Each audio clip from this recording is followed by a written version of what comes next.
สบายดีทุกคนวันนี้บุญมาสิพาทุกคนเข้าไปเบิ่งในวัดป่าควายแดง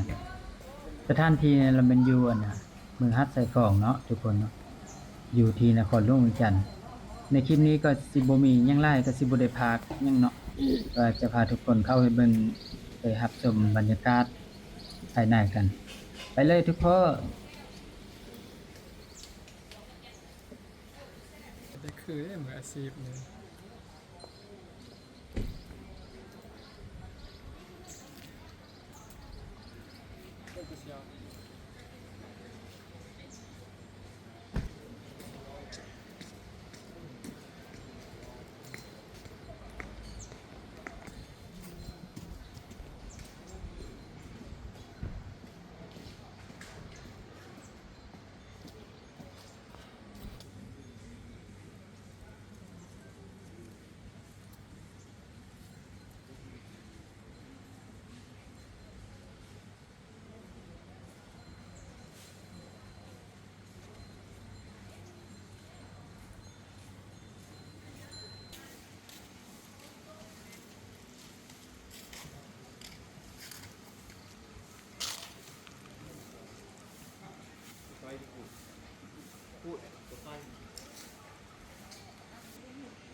มาจุกันห้องมันทำเลย ไล่เป็นสีเขียว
โอเคแบบนั้นแหละ ไปเอา เอาอยู่ห้างคำพูวงได้ ได้ พอดีเราไปเปลี่ยนคำเขาเลย เมนเลยว่ามาเอาน้องข่อยอยู่ดีก็ได้อยู่เอาน้องคายก็ได้เพราะบริเสียเปอร์เซ็นต์หลาย ก็ไปเอาเลย เขามีพาส